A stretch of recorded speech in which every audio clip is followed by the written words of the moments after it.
Hello and welcome to our series of webinars on grazing management. My name is Rachel Dorney and I'm the local regional agricultural land care facilitator in the upper region of Northwest LLS. My co-chair is Lana Andrews, who is also a regional agricultural land care facilitator for the lower region of Northwest LLS. We will have a number of speakers in this series of webinars: Mark Gardner from Vanguard Business Services, Nick Henry from Zybo Labs and Brett Smith from Elders. We would like to show our respect and acknowledge the traditional custodians of the land, of elders past and present, on which this meeting takes place today. The Maintaining Productivity in a Variable Climate is a series of workshops covering particular areas which influence productivity and profitability for an agricultural business. These webinars are the second workshop in the series focusing on grazing management. We have been impacted by COVID and have adapted to recording this workshop instead of face-to-face. This is a pilot to see if it is an alternative way to deliver this information to local producers. Any feedback would be appreciated. Where to from here? We will be running 3 30-minute drop-in discussions for anyone to ask questions of the presenters on the content. We would not be able to run these workshops without the support of our funding bodies: Northwest Local Land Services through National Land Care Program, Federal Government, Zybo Labs and Meat and Livestock Australia. I'll now hand over to Mark. Thanks, Rachel. I'll just get this technology all set up here and off we go, eh? So this is the second workshop around monitoring the feed base and making decisions around information. So you might want to pop onto the previous workshop if you like. So just let me get this up, sorry. There we go. Yes, I'm Mark Gardner and I come to you from Wiradjuri country here in Dubbo, so I pay my respects to elders past, present and emerging here as well. So on the first workshop series, we spoke about having a goal so your business can make clearer and easier decisions, which was holistic in nature. Early warning monitoring, gathering information about the feed base, whether it's coming into the non-growing period or fast growth period, and weighing up information and making decisions accordingly. And we spoke about different ways that we can gather information. Not only are we talking about monitoring the quantity of feed on hand, we're also talking about the monitoring of the quality of feed on hand. And we can actually use technology to monitor the quantity through satellites, and more talks in this series will give you some demonstrations of that. But we're also talking about understanding the quality of feed in relation to the livestock needs at the time. And we've been through the MLA PDS project at Walgett. We've been doing some feed testing on some of the pastoral areas, and I'll show you in this talk some examples of what we've been finding. The reason why we monitor is so we can help understand we're approaching periods of feed deficiency or feed surplus. And the choice at the time will be very individual, almost farm by farm. What we're trying to do is to weigh up how much feed we have on hand versus what our animal needs are, well before we create a sense of urgency, so we've got time. The good thing about that is when you have time, you have less pressure, but you also have more options. And often you are moving before the rest of the market moves. And that's been very important with livestock prices and also feed prices. If you need to supplement or feed, that you can get in a little bit earlier perhaps than other folks. We always want to try and minimise feeding wherever possible because the pasture base is the lowest cost feed, but we may need to supplement at periods of time, and there are other times when we may need to fully feed and feed in a confinement area. And in the last workshop, we also touched on the importance of getting a nutritionist, specialist advice to help you with that, because the cost of feeding is quite substantial, and it makes very good sense to get a little bit of advice on the best way to do that and the most cost-effective way at the time to do that as well. Feeding is really important these days with the cost of use We don't want to have mortality. We want to reduce mortality as much as possible. So it's not just about feeding for lamb survival. That's really important, feeding for production, but making sure we minimise any mortalities, because that's real capital and we don't want to do that. And the aim, I think, of feeding is always having a strategy that wherever possible, you keep your core breeders, a core of your flock or herd together, so that when it does rain, you can be back into production reasonably quickly. And do the costings at the time and make sure you're feeding the right things. And that's where special advice comes in, I think. So we've been using Feed Test, Feed Central to look at the quality. And here's a transect. So we've been walking along a transect, taking some pictures, taking some samples, bulking it in. And walking in a sort of a 100-metre transect, these are some photos. So that's, sorry, I'll just move that. They're the sort of photos and the range in sort of quality and quantity that you see just in a 100-metre transect on some of the pastoral areas. So we've taken samples, we've bulked that in, and in this instance, the sample came back at megajoules 9.2 and protein 9.2 as well. And dry matter averaged on those areas was 1,224 kilograms per hectare of dry matter. But you can see in each of these photos how it varies even in a 100-metre transect. So it's really difficult to actually use transects and use quadrants to actually accurately measure what's actually there in the paddock. So that's where satellite technology can really come to the fore in broad acre variable situations.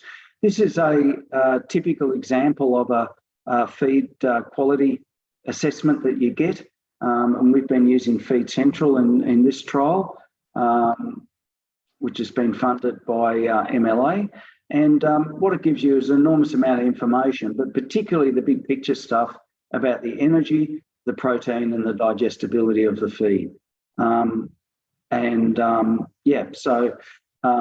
Depending on the type of animals you got, their state, their reproductive state, again, when you have this information, you know what you've got and you know whether that's likely to meet those animal needs at the time. And this is where a nutritionist can really help if those feed test results show that the nutrition is not sufficient for those animals at the time. We shouldn't also just talk about trigger points when growth is slowing, and the satellite can show us when growth is slowing. We can assess the feed on hand versus animal needs. We can assess the quality. But also satellite technology through growth rates can tell you when the pasture growth is entering a period of fast growth and when you're likely to have a substantial feed surplus. When you have that information, again, time is your friend. And you have many options the earlier that you can pick that information up. And the good thing about some of the SIBO Labs technology is it can actually assess the scale of that surplus, which can give you an understanding of if you're going to get agistment or trade animals or whatever, can tell you how many animals you can fit into that surplus over what period of time. So we can do, again, some feed budgeting based on having a surplus of feed. And if we're going to get animals on, we can get animals on with a degree of confidence of knowing that we've got enough feed for a period of time. And I think that's the other part of this information that we will show you in one of the next presentations, is how you can use this real time almost to be assessing feed on hand versus animal needs, identifying deficiencies and surplus, and off you go into a decision-making process of how you might use that surplus. So just in summary, early warning monitoring, really important. Feed on hand versus the animal needs. I work often in a DSE days. How many DSE days of feed ahead, or how many days of feed ahead have we got for our existing herd or flock? Technology can give us almost real time and very time efficient measures, but there's a confidence curve. You've got to get used to it and understand it and learn it, and be confident what you see in the paddock is what the technology is telling you, and vice versa. Make your decisions within your overall goal or context holistic for your farm, taking into account people, the infrastructure, the finance, the natural capital, state of the land, ground cover, and also the production and financial aspects of those decisions. And always use a nutritionist when you're supplementing or full feeding. Rachel, I see you've got a hand up. Do you have any questions? I do, Mark. I also probably add a statement too. I think a lot of this is around just to remind people and take them back is the ag business cycle. So going through all seasons, I think is really critical for this stuff. It's not just a dry time. It's quite relevant for now as well when we've got a surplus feed. So I think that's just a point we need to emphasise to people. This is something that you can incorporate into your business all the time. I just wanted to ask around testing, like feed quality. How many times do you suggest? Like I know with your PDS group that you were doing it every month. Is that right? But in a real scenario, do you do it 12 times a year or is it less? Yeah, well, that's a good point, Rachel. On the PDS, we actually did it theoretically quarterly. Quarterly, okay. Yeah, just to really calibrate our eyes to that actual feed quality. And I think that can happen reasonably quickly. You know, I don't think you have to do it too often, but certainly that sort of winter-spring growth versus the summer type growth, when you have a different species growing, that's really, really useful to calibrate your eye on that. So yeah, our little trial was a bit more intense, but certainly as we get a handle on calibrating our eyes to those feed test results, you don't need to do it as often. Brett, would you like to weigh in on that? Yeah, definitely. I found that by probably looking at for when there's big changes in the feed quality or feed quantity, sorry. So what using your SIBO Labs maps to identify changes in probably change of season. Change of season. Yeah, when you got something happening, you notice, because we were finding when we were feed testing, we were probably getting the results were pretty well what we were expecting, and that's probably due to the experience of the group, myself, Mark, and Kate Pearce from the LLS, just because we've done a few of these, similar things with, lifetime year management and groups like that. And look, this project's probably been a culmination of sort of 10 years of watching and learning and wondering how do we do this better. So I think, just using it at key times, and then also matching up key times in your production cycle as well. So, whether you're coming up to lambing or coming up to weaning or things like that, or after rain, probably when you feel there's a major change either happened or coming. And I think going back to the previous comment, it's about using this in all seasons. Originally, this was probably looked at as a drought tool, but I think we're finding the 5 years we've probably been playing around seriously with this. We've had both extremes, and I think in some respects, we're nearly losing as much upside as we were trying to prevent downside. And these tools probably allow you to do that. And obviously, livestock prices are probably a different context that we've never seen either. So things are different. And it's making the most of these good times as much as getting through the tough times. Yeah. I agree. That little bit of support and confidence through the technology to support people's sort of own field assessment that, there's X days feed ahead for an X days mob, creates a little opportunity to go and then trade with a bit more confidence or a gist or whatever it is that people might want to do.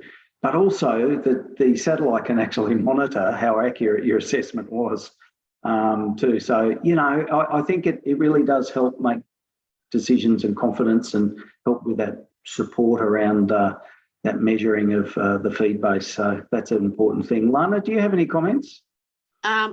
Just one, but I think Brett kind of covered it, was correlating that amount of dry matter to rainfall and also time since grazed as well. I assume that that's kind of done as that whole process in analysing dry matter. Yeah, very much so. I think most folks have got like their paddock records and they know how long that recovery period was. And, you can get into this stuff, but certainly when you look at different plants that have a bit more stem and a bit less leaf, the feed quality can be quite different versus plants that have a lot more leaf and a bit less stem. So, you know, as you really start to calibrate, you learn a lot, and then you really fine tune, okay, you know, those species are really good quality. They're a bit leafier, they're more digestible, a bit less stem at that time of the year. And, you know, I think it's just a wonderful way of learning a little bit more, drilling into that feed-based quality as well as quantity through the satellite. So both of these are tools. That feed test, I think the basic one is about $77, and the more advanced one, I think, is somewhere around about the $150, and it comes back really quickly. It's very simple and easy. There's some great guidelines on how to do that. Yeah, look, I'd encourage everyone to start to do a little bit of that and really start to understand that quality aspect of the feed a little bit more than perhaps what we do. Sounds good. So we're just at the 15-minute mark, Mark. Okay, well, look, anyone else got any final questions, or we'll end it up there? Brett, any other comments? No, not really, but I suppose that's probably the key to this technology. You're getting a satellite image every 5 days once you're fully hooked up, so that's pretty regular.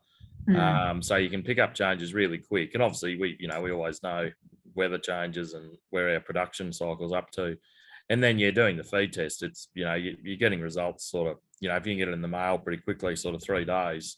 So it just speeds up that decision-making process, and particularly I find working, you know, west of the Newell Highway, where predominantly I do, using tools like Oxens Plus, which is great for marketing sheep and cattle, but there is a lag in getting, you know, assessment truck moving. It's not like, oh, I'm going to put them on a truck tomorrow to send to a sale yard. So it's probably getting ahead in those areas where it may dry out, like dries out more. What's the way to put it? You see more regular dry times, but there's a lag in terms of, you know, getting movement sometimes, or might be feeding earlier. And it's not necessarily destocking. It might be feeding earlier. And that's where some of the lessons we learned in the drought.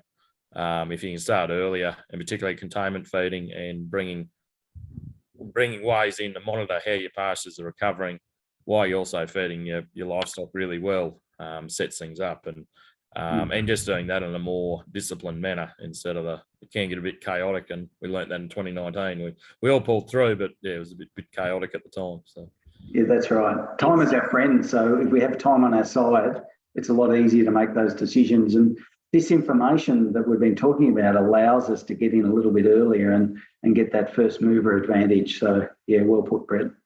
Okay, that ends the second talk in the series. Thank you very much. Thank you. Bye.